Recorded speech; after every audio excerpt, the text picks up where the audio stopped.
ดีสืบต่อไปนี่ก็เป็นโอกาสดีอีกโอกาสหนึ่งที่เฮาจะได้ร่วมกันเฮ็ดได้ร่วมกันทำได้ร่วมกันสร้างตามแนวทางตามแนวหลักตามแนวประพฤติเพื่อเป็นแบบเพื่อเป็นอย่างให้กับลูกกับหลานแล้วก็เป็นแบบเป็นอย่างให้กับเจ้าของในการเดินทางที่มันถูกต้องในชีวิตของคนเฮามีโอกาสบ่หลายเด้ที่จะได้มารู้ที่จะได้มาเห็นที่จะได้มาเข้าใจทำคำสอนขององค์สมเด็จสัมมาสัมพุทธเจ้า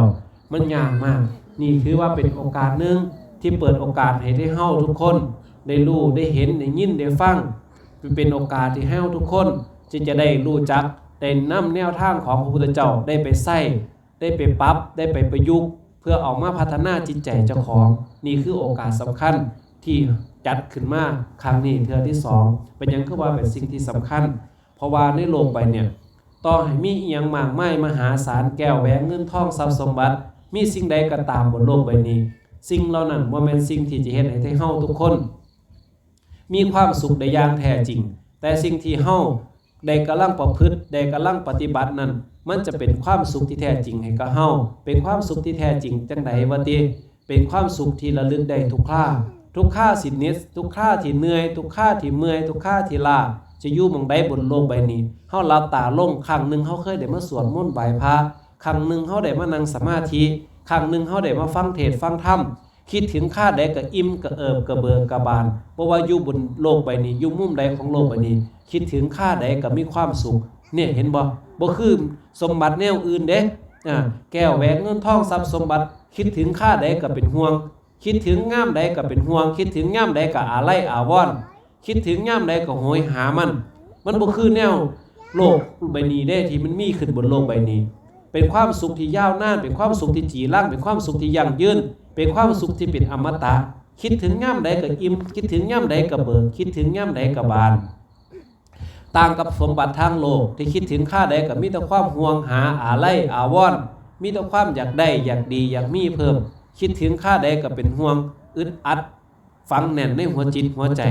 นี่เฮาได้มีโอกาสได้ยินได้ฟังนี่เฮาได้มีโอกาสที่จะประพฤติปฏิบัตินี่ล่ะเป็นเรื่องเล่าที่ดีที่เฮาได้มาปฏิบัติในโฮมฮักที่มีปีที่2ถือว่าเป็นเรื่องที่ดีถือเป็นเรื่องที่งดงาม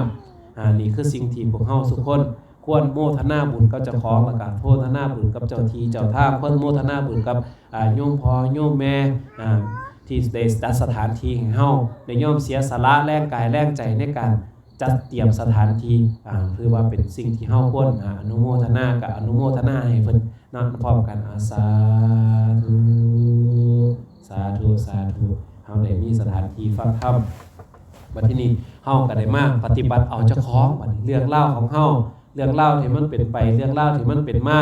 เรื่องเล่าที่มันสมควรเฮ็ดสมควรทำสมควรสร้างแก่ชีวิตเจ้าของมื้อนี้เฮาได้มีสถานที่แล้วในการปฏิบัติพวกเฮาสิ่งที่ควรจะเฮ็ดคือจังครูบาบอกไว้เสมอว่านี่เป็นการทบทวนเจ้าของนี่เป็นการระลึกนึกถึงเรื่องเล่าที่เจ้าของได้เฮ็ดได้ทำได้สร้างตลอดชีวิตมีสิ่งใดที่จะเป็นมรดกมีสิ่งใดที่จะเป็นสิ่งที่ติดตามโตเข้าไปได้ตลอดเวลานอกจากบุญนอกจากกุศลแล้วลองทบลองทวนมึงดูแก้วแหวนเงินทองทรัพย์สมบัติสิ่งเหล่านั้นสามารถที่จะเป็นมรดกสิ่งเหล่านั้นสามารถที่จะมอบความสุขกับเฮาได้อีหลีบ่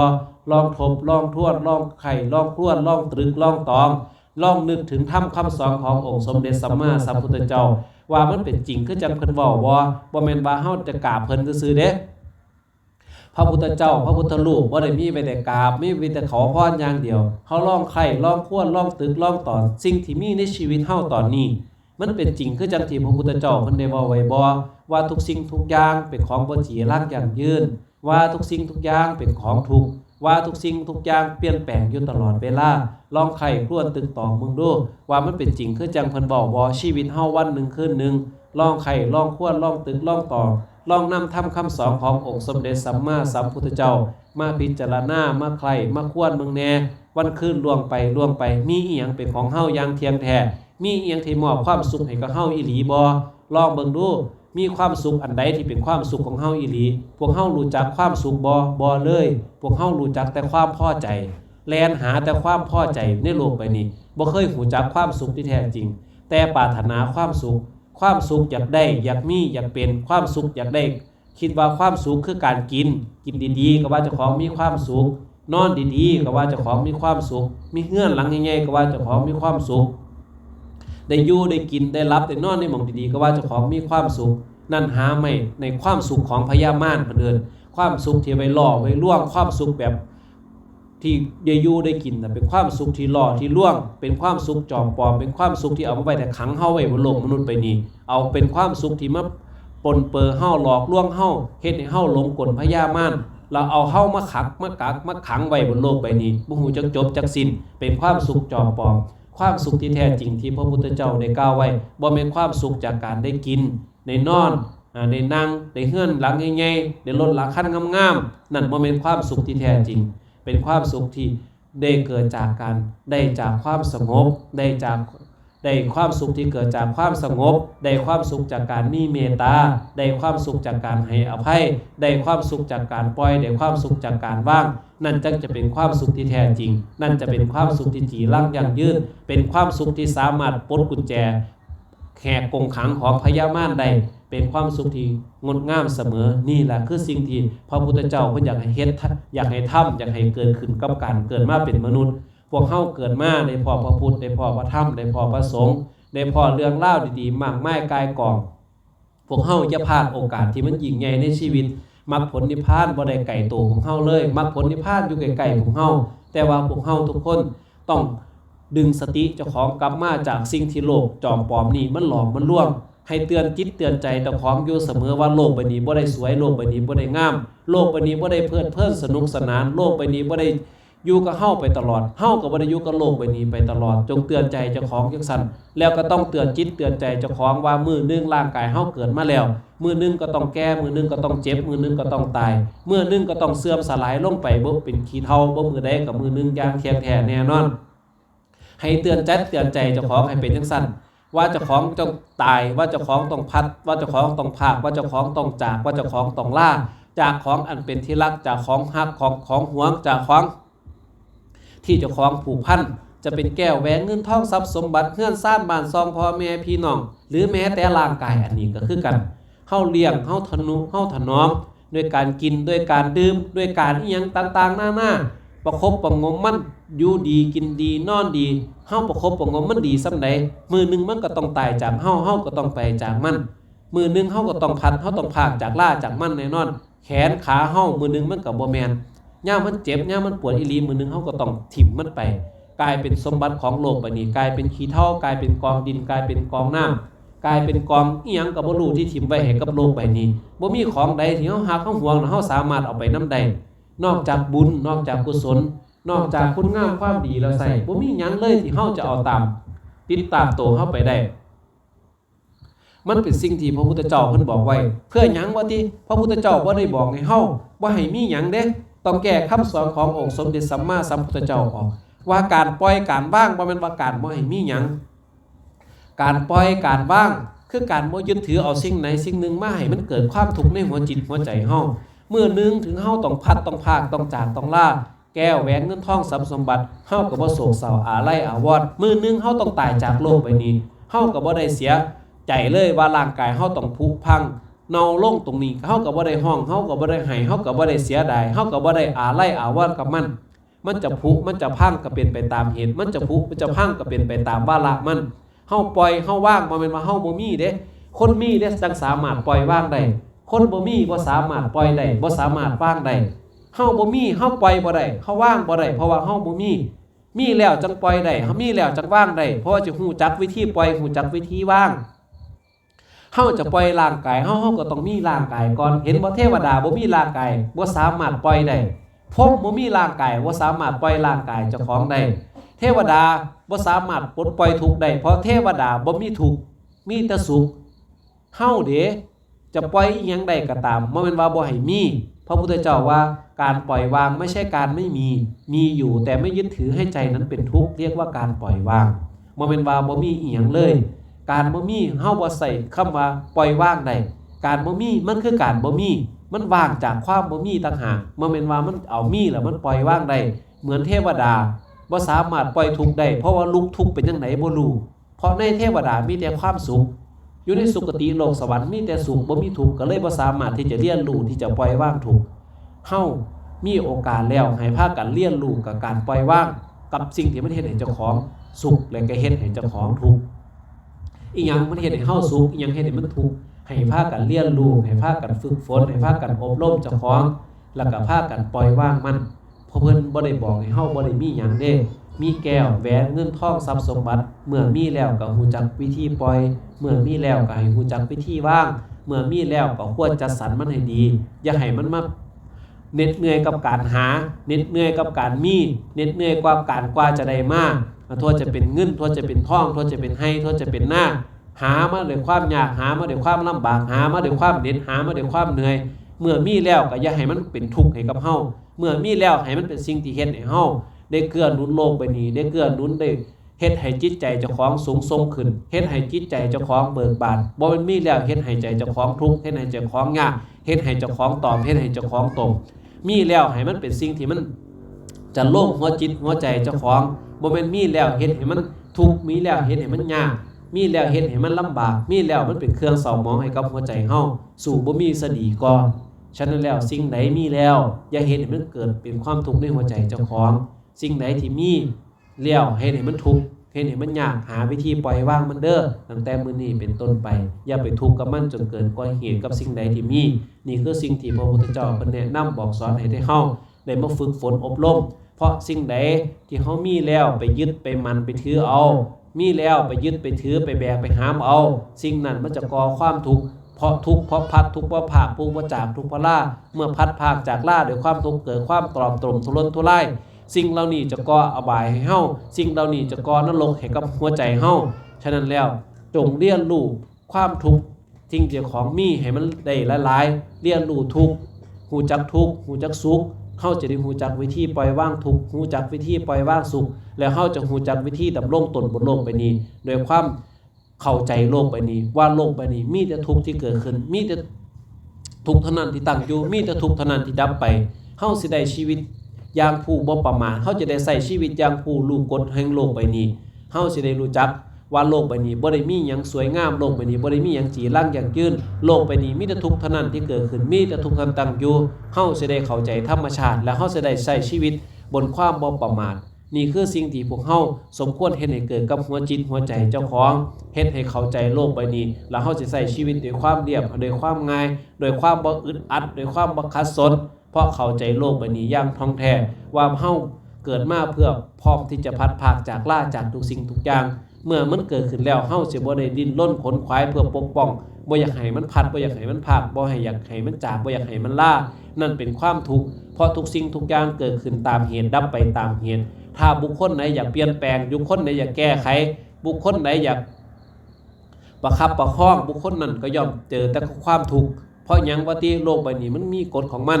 โลกใบนี้พระอาทิตย์มันขึ้นแล้วมันก็ต้องตกผู้ใดไปบังคับอยากให้พระอาทิตย์บ่ตกผู้นั้นก็ย่อมทุกข์ผู้ใดบังคับให้พระอาทิตย์ขึ้นก่อนเวลาผู้นั้นก็ย่อมทุกข์บ่มีสามารถเฮ็ดเกิดขึ้นได้ความทุกข์ในหัวใจความสุขในหัวใจเฮาคือกันมันสุขมันเกิดขึ้นเองมันก็ตั้งอยู่เองมันก็ดับไปเองมันทุกข์ขึ้นเองมันตั้งมาอยู่ไปเองก็ดับไปเองผู้ใดอยากให้ความสุขอยู่กับเจ้าของโดนๆบุคคลนั้นก็ย่อมพบกับความทุกข์บุคคลไหนอยากผลักไสความสุขไปจากหัวใจเจ้าของบุคคลนั้นก็พบกับความสุขที่ทับซ้อนขึ้นไปอีกเพราะหยังว่าที่ทุกข์มันเกิดขึ้นเองตั้งอยู่เองดับไปเองตามเหตุตามวาระตามปัจจัยบุคคลไหนอยากไปผลักไสมันบุคคลนั้นก็ย่อมเมื่อยบุคคลนั้นก็ย่อมหมดแรงบุคคลนั้นก็ต้องดิ้นรนบุคคลนั้นก็ต้องขนขวายจึงมีเหตุที่พระพุทธเจ้าเพิ่นว่าเราหยุดแล้วท่านต่างหากที่ยังไม่หยุดการที่จะไปพักไสความทุกข์นั้นก็เหมือนกับบุคคลผู้กำลังแล่นหนีเงาเจ้าของแห้งแล่นแห้งเมื่อยแห้งแล่นแห้งเมื่อยตราบใดที่ยังมีตัวตนอยู่แห้งแล่นไปมองใดเมืองมองใดมีแสงก็ย่อมมีเงาเฮาแห้งแล่นหนีความทุกข์หลายทำใดบุคคลนั้นก็ย่อมประสบกับความทุกข์นั้นมากขึ้นเรื่อยๆมากขึ้นเรื่อยๆมากขึ้นเรื่อยๆบุคคลใดคาดหวังกับความสุขแล่นจับหวังจับเอาความสุขมาอยู่กับเจ้าของให้ได้นานๆอยู่กับเจ้าของให้ได้โดนๆกับเบิ้นบุคคลผู้วิ่งไล่จับอากาศแล่นจับอากาศมันก็บ่มีหวังที่จะจับเป็นตัวเป็นตนมันอย่าใส่ของมันอย่าใส่บอลมันอย่าใส่ถุงใดอากาศนั่นก็เป็นเพียงอากาศเฮาสิแล่นจับให้มันเป็นตัวเป็นตนมันก็หาเป็นได้ไหมเฮาก็เหมือนบุคคลที่โง่เขาบนโลกใบนี้ที่จะแล่นจับอากาศบุคคลที่แล่นหาความสุขอยากปกป้องความสุขอยู่กับเจ้าของก็เหมือนคนโง่คนหนึ่งที่จะแล่นจับอากาศมาเป็นตัวเป็นตนนี่แหละคือสิ่งที่เฮาสมควรหยุดที่จะแล่นหนีความทุกข์สมควรหยุดที่จะแล่นหาความสุข เราหยุดแล้วท่านต่างหากที่ยังไม่หยุดความสุขที่แท้จริงบ่ได้เกิดจากการได้การมีการเป็นความสุขที่แท้จริงเกิดจากการสงบเกิดจากการปล่อยเกิดจากการว่างเกิดจากการให้อภัยเกิดจากความเมตตาเกิดจากความกตัญญูนี่คือความสุขที่แท้จริงพวกเฮาอย่ามัวแต่เพิดแต่เพิ่นจนกับโลกใบนี้จนลืม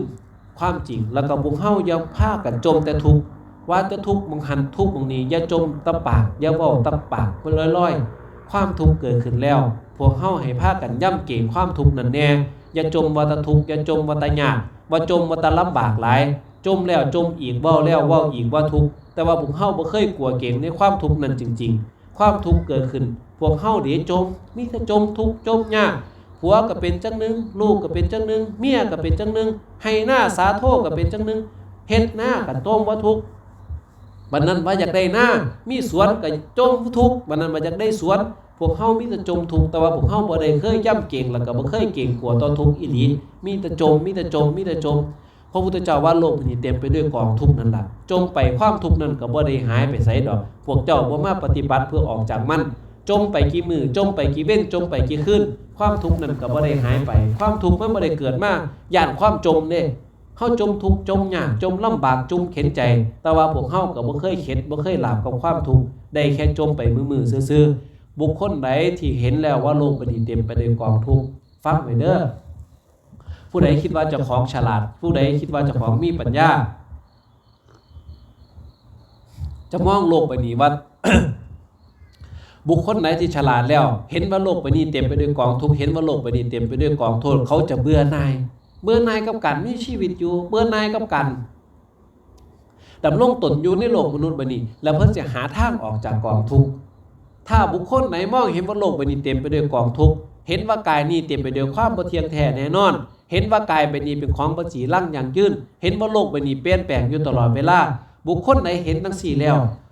อยากปรารถนาบ่อยากมาเกิดบุคคลไหนปรารถนาจังซั่นจังสิเป็นบุคคลผู้มีปัญญาเด้อบุคคลไหนเห็นว่าโลกใบนี้เต็มไปด้วยกองทุกข์เห็นว่ากายนี้บ่จีรังยั่งยืนบ่แม่นตัวบ่แม่นตนของเฮา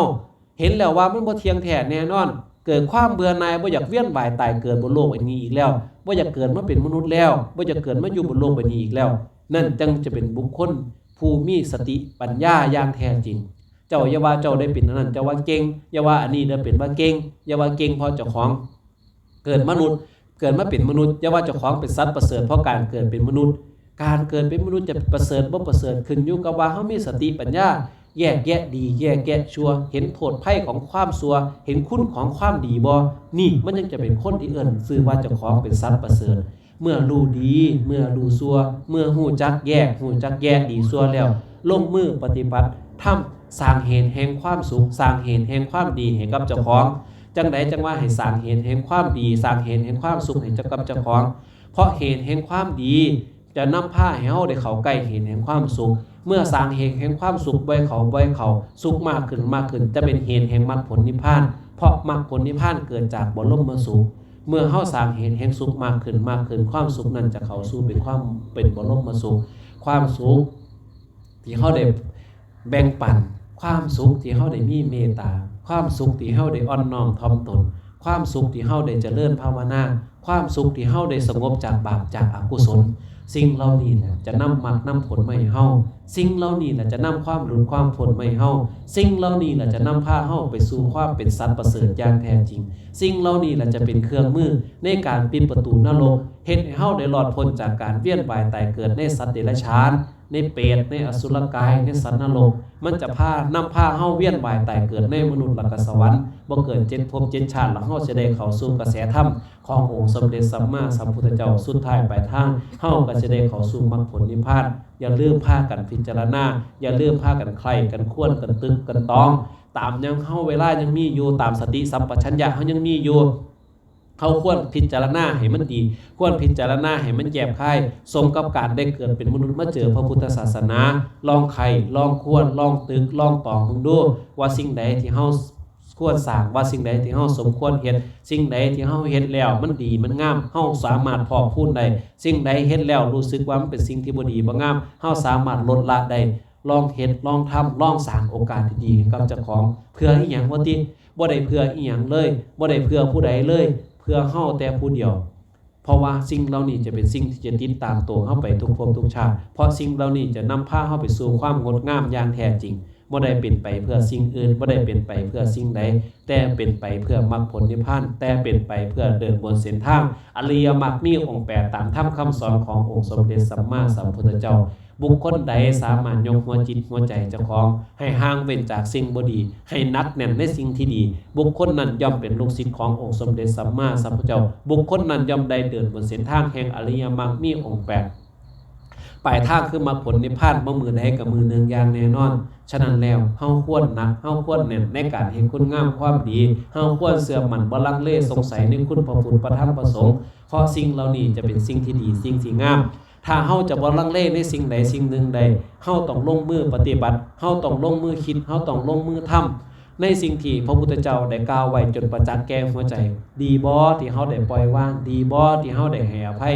ดีบ่ที่เฮาได้เป็นเมตตาดีบ่ที่เฮาได้ความกตัญญูดีบ่ที่เฮาได้อ่อนน้อมถ่อมตนเคยเห็นคุณความดีของการเป็นสิ่งเหล่านี้หรือยังถ้าเห็นแล้วว่าความอ่อนน้อมถ่อมตนนำพาความสุขมาให้เฮาเห็นว่าความกตัญญูนำพาความสุขมาให้เฮา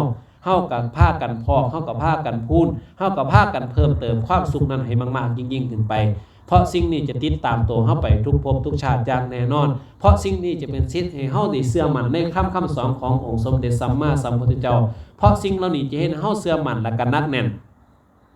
บ่สั่นคลอนในธรรมคำสอนของพระพุทธเจ้าเฮาจะได้ขึ้นสู่กระแสธรรมอย่างแน่นอนถ้าเฮาบ่สั่นคลอนถ้าเฮาบ่อ่อนไหวถ้าเฮาบ่คลอนแค้นในการกระทำความดีนี่คือสิ่งที่เฮาควรคิดควรตึกควรตองไว้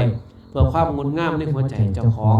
นี่คือสิ่งที่ครูบาอยากให้เฮาได้ฝากไว้ให้เพื่อเฮาจะได้นักแน่นในธรรมคำสอนขององค์สมเด็จสัมมาสัมพุทธเจ้าเฮาสิได้เชื่อมั่นในคุณของเจ้าของว่าเฮาเกิดมาครั้งหนึ่งเฮาได้พอพระพุทธพระธรรมพระสงฆ์แล้วมันโคตรจะดีโคตรจะประเสริฐโคตรจะเลิศโคตรจะเลอเลยพระพุทธเจ้าว่าเฮาคือผู้เลิศเฮาคือผู้ประเสริฐเฮาเกิดมาชาตินี้เป็นชาติสุดท้ายมาเพื่อบอกมาเพื่อสอนมาเพื่อแนะมาเพื่อนำแนวมันดีแนวมันงามแล้วก็มันมาชี้โทษสิ่งที่บ่ดีมางามให้กับเฮาแนวใดที่จะผูกโทษแนวใดจะพาเฮาเวียนว่ายตายเกิดในโลกมนุษย์นี้พระพุทธเจ้าก็ให้ห่างให้เว้นเสียแนวใดมันเป็นสิ่งดีมันสิ่งงามพระพุทธเจ้าก็แจกพระพุทธเจ้าก็แจงให้พากันเร่งปฏิบัติเอาเด้อร่างกายของเฮาประกอบด้วยอาการ32อาการ32เฮาก็เต็มไปด้วยความบ่เที่ยงแท้แน่นอนพอร่างกายแบบนี้เฮาก็ยืมเขามามื้อนึงเฮาก็ต้องส่งคืนเด้อเกสาโลมาทันตานาคาที่เฮาท่องกันซุมือซุเว้นพระพุทธเจ้าพยายามกระแจกพยายามแจกให้เฮาได้รู้ว่า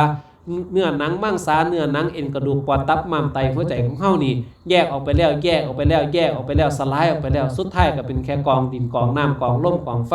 มื้อนึงก็กลับขึ้นไปสู่ธาตุแท้ของมันธาตุแท้ของชีวิตของพวกเฮาคือหยังคือดินคือน้ำคือลมคือไฟจักมือนึงก็กลับขึ้นจักมือนึงก็เสื่อมขึ้นจักมือนึงก็สลายขึ้นสู่กองดินกองน้ำกองลมกองไฟอย่าพากันประมาทอย่าพากันเลิ่นเล่ออย่าพากันหลงละเลิงในไว้อย่าหลงละเลิงในกำลังอย่าหลงละเลิงในลาภยศสรรเสริญเพราะสิ่งที่เฮามีได้ซุมื้อนี้บ่แม่นของเฮาจักอย่างยืมเขามาแขนขานี่ก็มาจากดินจากน้ำจากลมจากไฟมือนึงเขาก็ต้องส่งคืนให้พากันเตือนสติให้พากันเตือนจิตเตือนใจเจ้าของว่าร่างกายขนาดทนุถนอมมันยังบ่เป็นของเฮาอยู่ใกล้เฮาปานนี้มันยังบ่เป็นของเฮาเป็นหยังคือว่าบ่เป็นของเฮาว่าติจังมือนึงเฮาก็สิบังคับบัญชามันบ่ได้จังมือนึงมันก็ต้องถูกท่วงถามจากเจ้าของมันซุมื้อนี้มันก็มาท่วงเห็นบ่มีขาก็เจ็บขามีแขนก็เจ็บแขนเขามาท่วงเป็นของเขาแล้วเด้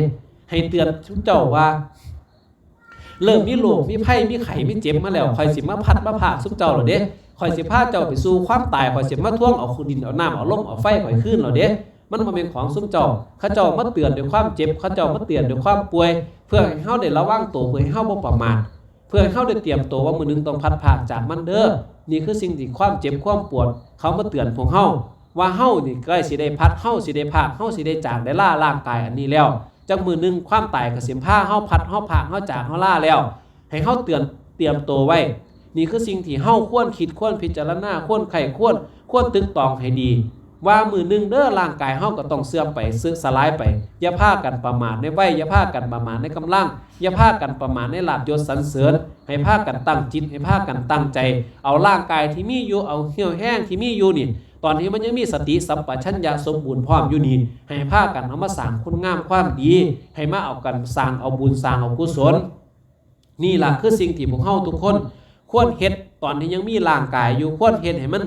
สมกับว่าเจ้าของเป็นสัตว์ประเสริฐอย่าพากันเว้าตะปากอย่าพากันมาอ้างว่าเจ้าของเป็นคนเก่งเลิศเก่งเลิศอย่าพากันเว้าตะปากตะอันนั้นว่าเจ้าของเป็นสัตว์ประเสริฐฮู้จักดีฮู้จักชั่วแล้วก็พากันเฮ็ดให้มันประเสริฐสมกับว่าปากเจ้าของให้พากันเฮ็ดคุณงามความดีให้มันสมกับเจ้าของได้เกิดเป็นมนุษย์สมกับเจ้าของได้เกิดมาพอพระพุทธเจ้าบ่เรียนตนพระพุทธเจ้าบ่กว่าเพิ่นจะเกิดมาเป็นพระพุทธเจ้าได้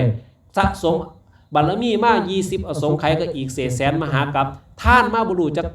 กี่โกดกี่นั้นเราแก้วแหวนเงินทองทรัพย์สมบัติลูกกับท่านเมียกับท่านราชวังท่านบ่เลิกกี่แข้งกี่ข้าวเลือดและเนื้อนี่มอบให้เป็นท่านเสื้อสางบารมีเป็นพุทธเจ้าบ่กี่ครั้งกี่ข้าแม้เกิดมาเป็นเจ้าชายสิทธัตถะก็ยังได้ออกไปนอนกลางดินกินกลางทรายย่อมลำบากเพื่อจะเอาเจ้าของไปแลกทำคำสอนเอาเจ้าของไปแลกเอาเจ้าของไปประพฤติเอาเจ้าของไปปฏิบัติกว่าจะรู้ธรรมเห็นธรรมกว่าจะได้น้อมนำเอาอริยสัจสี่นี่มาเป่าประกาศให้กับเฮาทุกคนได้ฮู้ได้เห็นให้ได้ยินได้ฟังทำคำสอนอันนั้นมันดีมันเลิศมันประเสริฐขนาดนี้ยากแสนยากกว่ามันจะเกิดขึ้นมาโลกใบนี้ยากแสนยากกว่าธรรมนั้นสิตกทอดมาหาพวกเฮายากแสนยากกว่าจะได้เกิดมาเป็นมนุษย์เฮานี่กว่าจะได้เกิดเป็นมนุษย์พระพุทธเจ้าเพิ่นว่ายากแสนยากเหมือนเขาโคก็ขนโคกว่าจะมีขนก็จะมีเขาสองเขาได้เฮาเวียนว่ายตายเกิดมาบ่รู้กี่ครั้งเฮาบ่รู้กี่คราในการเกิดเป็นสัตว์เดรัจฉานเป็นอสุรกายบ่ฮู้ว่าเกิดเป็นอีหยังแน่กว่าจะได้เกิดเป็นมนุษย์โคจะดีโคจะประเสริฐในการเกิดเป็นมนุษย์แล้วในพระพุทธศาสนาฉะนั้นแล้วจงเอาร่างกายเอาจิตใจเอาเรื่องราวของเจ้าของเอาสติสัมปชัญญะที่ว่าดีที่ว่าเลิศที่ว่าประเสริฐของการเกิดเป็นมนุษย์เนี่ยมาลองลงมือปฏิบัติดีปฏิบัติชอบปฏิบัติในเส้นทางที่พระพุทธเจ้าได้กล่าวไว้แน่ลองมึงดูว่าร่างกายอันนี้มันจะสร้างคุณงามความดีได้ซ้ำใดร่างกายอันนี้จะพาเจ้าของไปอยู่ในหม่องที่มันดีมันงามได้ซ้ำใดได้เกิดมาแล้วอย่าเสียโอกาสอย่างน้อยๆก็ให้มันได้สู่สุคติโลกสวรรค์อย่างน้อยๆมีสวรรค์เป็นที่ไปก็ยังบ่ได้เสียชาติเกิดแต่ว่าเมื่อเฮ็ดดีแล้วเมื่อทำดีแล้วสติปัญญามันยังพอเหลือกำลังมันยังพอได้ลองมาปฏิบัติอีกเพิ่มอีกด้วยการสละด้วยการปล่อยด้วยการว่างโดยการคัดเก่ากิเลสออกจากหัวใจเจ้าของหูจักคัดหูจักเก่าหูจักปล่อยหูจักว่างความบ่ดีบ่งามออกจากหัวใจเจ้าของเบิ่งดูหาเทื่อเจ้าของได้มรรคหาเทื่อเจ้าของได้ผลหาเทื่อได้เดินบนเส้นทางแห่งโสดาสกทาข้าพระอนาคาหรือแม้ได้เดินตามเส้นทางธรรมขององค์สมเด็จสัมมาสัมพุทธเจ้าสุดกำลังหาเทื่อมันฮอดมรรคผลนิพพานคือจังเพิ่นบอกเพิ่นว่าไว้นั่นแห่งดีนั่นแห่งประเสริฐนั่นแห่งเลิศเลอนั่นแห่งสวยงามอีกแห่งมีเวลาอยู่อย่าให้เจ้าของหลงในคำบอกเจ้าของว่าเจ้าของเป็นสัตว์ประเสริฐแล้วบ่ลงมือกระทำความดีความงามเลยมันสิประเสริฐบ่ได้ถ้าจะประเสริฐอีดีจงเอาเจ้าของมาปฏิบัติเอากิเลสหัวใจเอากิเลสออกจากหัวใจเจ้าของแล้วมาผลิตเครื่องมือปิดประตูนรกซอยกันมื้อนี้เป็นโอกาสที่ดีที่เฮาจะได้ประพฤติเฮาจะได้ปฏิบัติเพื่อผลิตกุญแจเพื่อจะไปปิดประตูนรกพระพุทธเจ้าทิ่มเครื่องมือไปให้แล้วตถาคตเองก็เป็นได้แค่ผู้ชี้ทางส่วนจะลงมือเฮ็ดส่วนจะลงมือทำส่วนจะลงมือปฏิบัติมันขึ้นอยู่กับพวกเฮาทุกคนเด้บ่แม่นพระพุทธอยู่นำพระพุทธเจ้าพระพุทธเจ้าพาไปมรรคไปผลบ่ได้พระพุทธเจ้าพาไปสวรรค์บ่ได้นอกจากเฮาทุกคนจะลงมือปฏิบัติด้วยตัวของเจ้าของเองเพิ่นบ่สามารถเสกสรรให้ผู้ใดไปสวรรค์ได้เพิ่นบ่สามารถเสกสรรให้ผู้ใดไปมรรคผลนิพพานได้นอกจากเจ้าของที่จะเฮ็ดจะทำเอาเองเท่านั้นเฮามีโอกาสแล้วจงมาเฮ็ดให้เจ้าของได้มีเครื่องมือไปปิดประตูนรกอีหยังล่ะที่จะสามารถปิดประตูนรกได้เพิ่นทิ่มเครื่องมือไว้ให้ทานศีลภาวนาเฮาลองลงคิดลองทำมึงดูเฮาได้ลองทำมึงดูแล้วทานศีลภาวนาที่เฮาได้เฮ็ดได้ทำได้สร้างมาเนี่ยมันเพียงพอที่จะปิดประตูนรกหรือยังมันเพียงพอที่จะเฮ็ดให้เฮาได้เวียนว่ายตายเกิดในมนุษย์และก็สวรรค์หรือยังถ้าตอนนี้มันยังบ่พอถ้าตอนนี้มันยังบ่ฮอดฟังถ้าตอนนี้มันยังบ่เต็มอกเต็มใจอยู่พอพูดอีกเฮ็ดขึ้นไปอีกบ่แม่นว่าการเอาเงินไปกองไว้แต่วัดได้การภาวนาการเฮ็ดคุณงามความดี1การปฏิบัติเฮ็ดจังได๋เจ้าของสิฮู้ว่าเจ้าของปฏิบัติแล้วมันได้ผลดีหรือบ่ดีบ่แม่นว่าอยู่ที่จำนวนเงินอยู่วัดบ่แม่นว่าอยู่ที่สิ่งที่เฮาได้ปลูกสร้างไว้ในวัดแค่นั้นลองเบิ่งหัวจิตหัวใจเจ้าของดูมันอ่อนโยนลงบ่มันนอบน้อมลงบ่มันสามารถให้อภัยผู้อื่นได้บ่มันมีความกตัญญูเกิดขึ้นในหัวใจบ่มันเคารพผู้อื่นบ่นี่คือสิ่งที่ได้จากผลของการปฏิบัติบ่แม่นว่าขอศีลแล้วไปนอนอยู่วัดเจ้าสิประเสริฐเด้ขอศีลนำพระศีล5ศีล8กลับมาวัดเจ้ายังมาหายมาปล่อยมาด่าผัวผิดเพลเลวลัดกระไทบ้านให้เมืองนั่นบ่แม่นว่าการได้บุญ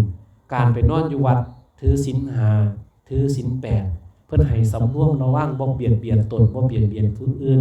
การบ่เบียดเบียนตนการบ่เบียดเบียนผู้อื่นต่อให้ผู้อื่นมาเฮ็ดมาให้มาปล่อยมาด่าเฮาก็ให้อภัยเขาได้เนี่ยมันผลของการปฏิบัตินี่คือผลดีของการฝึกฝนอบรมเจ้าของมันเกิดจากการเป็นสิ่งเหล่านี้เด้บ่แม่นว่าอยู่วัดอยู่ว่าโดนเราสิได้บุญหลายก็สันหมูหมากาไก่ที่มันอยู่วัดอยู่ว่ามันก็บุญหลายก็ได้เฮาตัวสันแสดงว่าบุญบ่ได้เกิดจากการนอนอยู่วัดซื่อๆเราสิได้บุญเด้บุญเกิดจากการฝึกฝนอบรมบ่มนิสัยเจ้าของจากธรรมคำสอนขององค์สมเด็จสัมมาสัมพุทธเจ้าเพิ่นทิ้งไว้ให้แนวใดมันดีเพิ่นทิ้งไว้ให้แนวใดมันงามเพิ่นทิ้งไว้ให้เบิดสู่สิ่งสู่อย่างแล้วเฮาน้อมนำมาฝึกเฮาน้อมนำมาฝนเฮาน้อมนำมาอบรมยกหัวจิตหัวใจเจ้าของให้เป็นผู้อ่อนน้อมถ่อมตนให้เป็นผู้มีเมตตา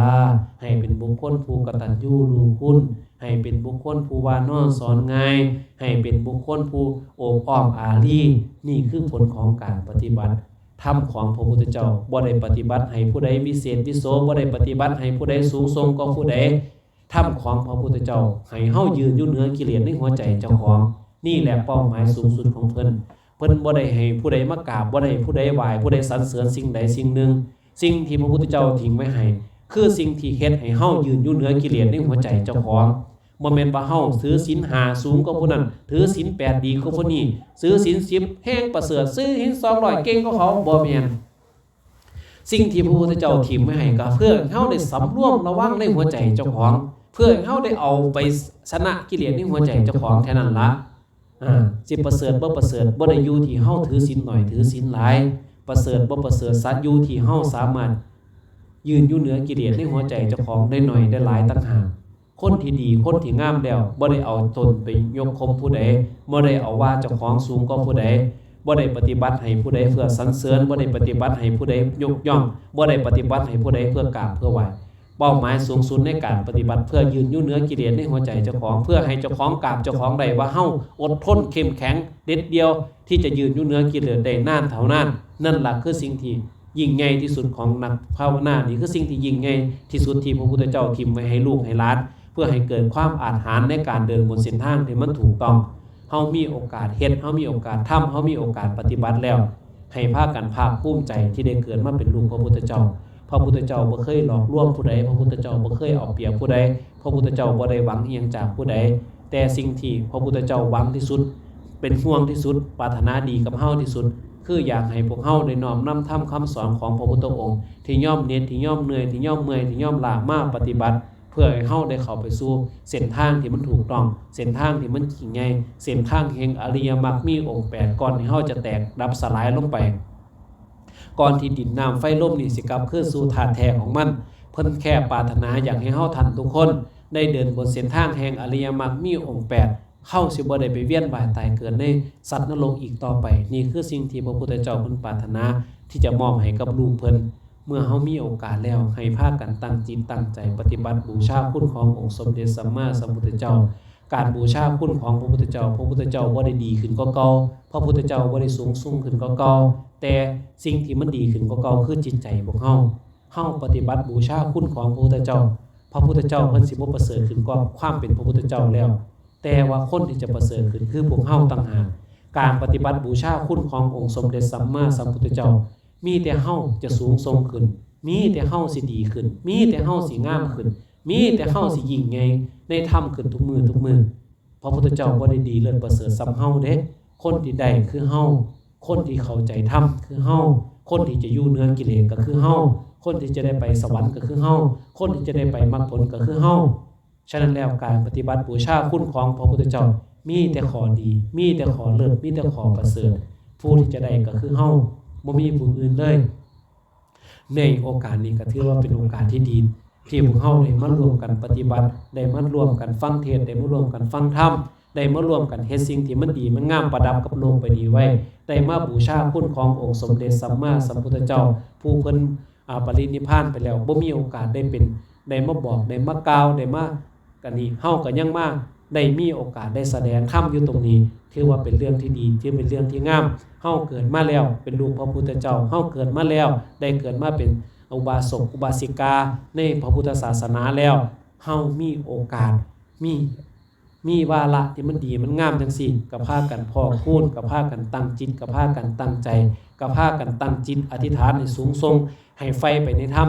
บุญกุศลอันใดที่เฮาได้เฮ็ดได้ทำก็สร้างพระพุทธเจ้าบอกเสมอว่าจะร่ำจะรวยจะสวยจะงามจะเป็นเศรษฐีมหาเศรษฐีบ่เหลือวิสัยแห่งเวลาบ่เหลือวิสัยแห่งการกระทำบ่เหลือวิสัยแห่งความปรารถนาบ่มื้อใดมื้อหนึงเฮาก็ย่อมได้เป็นแต่ว่าอย่ามัวแต่เอาบุญเอากุศลไปแลกแต่ความร่ำความรวยความสวยความงามความหางความมีให้พากันเอามาปักไว้ปักธงชัยไว้เส้นทางแห่งมรรคผลนิพพานปักไว้เส้นชัยแห่งความหลุดความพ้นปักใช้ไว้ให้เป็นเจ้าของได้เข้าสู่เส้นทางแห่งบรมสุขแน่นี่คือสิ่งที่พระพุทธเจ้าปรารถนาอย่างยิ่งบุญเล็กบุญน้อยบุญนิดบุญน้อยก็ให้พากันตั้งจิตให้พากันตั้งใจว่าจะเอาไปสู่มรรคผลนิพพานว่าสิเอาไปสู่ความหลุดความพ้นไว้นำแน่บ่แม่นว่าตะขอตะล่ำตะรวยแต่ท้ายเดียวนั่นบ่แม่นสิ่งที่ประเสริฐเลยจะประเสริฐดีขึ้นมายิ่งขึ้นไปอีกถ้าพวกเฮาปรารถนามรรคผลนิพพานจากบุญเล็กบุญน้อยที่เฮาได้กระทำขึ้นนี่แหละคือสิ่งที่พวกเฮาบ่ต้องไปย่านดอกปรารถนามรรคผลนิพพานก็ได้ไปคือเก่าละสวรรค์ปรารถนามรรคผลนิพพานก็ได้ไปคือเก่าละเศรษฐีมหาเศรษฐีเพราะว่ามรรคผลนิพพานเมื่อบุคคลใดปรารถนาแล้วไปบ่ถึงย่อมมีสุคติโลกสวรรค์เป็นที่พักพิงอยู่แล้วบ่ต้องห่วงดอกได้ไปแน่นอนสุคติโลกสวรรค์พวกเฮาเตือนเจ้าของไว้เด้อว่าพวกเฮาบ่ได้อยู่คำฟ้าพวกเฮาบ่ได้อยู่ร่ำอยู่รวยคำฟ้าพวกเฮาบ่ได้อยู่จีรังอย่างยืนพวกเฮาอยู่เพื่อจากโลกใบนี้อยู่เพื่อพัดอยู่เพื่อภาคอยู่เพื่อจากอยู่เพื่อลาให้พากันเอากำลังวังชาที่มีอยู่มาสร้างคุณงามความดีประดับโลกนี้ไว้นำแน่มาสร้างบุญสร้างกุศลประดับหัวจิตหัวใจเจ้าของไว้เพื่อเป็นมรดกติดตามโตไปให้เจ้าของในภพนี้ภพหน้าและภพต่อๆไปนำเพราะเป็นมรดกที่ดีที่สุดคือบุญคือคุณงามความดีนี่แหละจะเป็นมรดกติดตามตัวเข้าไปทุกภพทุกชาติได้อย่ามั่วกันพากันแล่นหาแต่สมบัติทางโลกสมบัติทางโลกหาไว้หลายสำใดมื้อนึงเฮาก็ต้องตายจากมันแต่สมบัติทางธรรมคือคุณงามความดีนั้นจะติดตามตัวเฮาไปเมื่อเฮาไปสู่สุคติโลกสวรรค์เฮาก็จะได้ใส่บุญนี่ล่ะกลับมาจากสุคติโลกสวรรค์จะได้เป็นคนสวยคนงามจะได้เป็นคนร่ำคนรวยก็ต้องอาศัยบุญนี่ล่ะจะได้ใส่คุณงามความดีที่เฮาสร้างไว้บนโลกมนุษย์ในการเป็นมนุษย์ในภพชาตินี่ล่ะนั่นล่ะที่เฮาปรารถนาอย่างยิ่งที่อยากให้เกิดขึ้นกับคนที่เข้ามาในคำสอนขององค์สมเด็จสัมมาสัมพุทธเจ้าในศาสนาของพระพุทธเจ้าอยากให้ได้จังซั่นอยากให้มันเกิดขึ้นเพื่อความงดงามสืบต่อไปของเฮาทุกคนนั่นล่ะบ่ได้ปรารถนาเพื่อสิ่งอื่นดอกบ่อยากให้ประมาทบ่อยากให้เลิ่นเล่อสุดท้ายปลายทางสิ่งใดที่มันดีสิ่งใดที่มันงามสิ่งใดที่เฮาได้สะสมมาแล้วตั้งแต่อดีตชาติจนถึงชาติปัจจุบัน บ่ว่าจะเป็นบุญเล็กบ่ว่าจะเป็นบุญน้อยบ่ว่าจะเป็นบุญนิดบ่ว่าจะเป็นบุญน้อยที่พวกเฮาได้กระทำทั้งเฮ็ดผู้เดียวก็ทั้งเฮ็ดร่วมกันก็ดีขอบุญนั้นไปเกื้อไปหนุนไปค้ำจุนชีวิตเฮาทันทุกคนผู้ที่กำลังสุขทุกข์อยู่ก็ขอให้พ้นจากทุกข์ผู้ที่สุขแล้วก็ขอให้สุขยิ่งขึ้นไปผู้ใดปรารถนาซึ่งสมบัติทางโลกบนเสือวิสัยแห่งบุญก็ขอให้เขาได้ครอบได้ครองผู้ใดปรารถนาความสุขทางธรรมผู้ใดปรารถนาซึ่งความบุญคือปรารถนาซึ่งความพ้นก็ขอให้เขาได้เข้าสู่มรรคผลนิพพานในปัจจุบันชาติบนเรือวิสัยแห่งบุญแล้วใส่ผู้ใดปรารถนาความสำเร็จทางโลกก็ขอให้สำเร็จโดยเร็วโดยฉับพลันโดยอัศจรรย์บุคคลใดปรารถนาความสำเร็จทางธรรมก็ขอให้ได้มีดวงตาเห็นธรรมในปัจจุบันชาติทุกท่านทุกคนเถิดสาธุ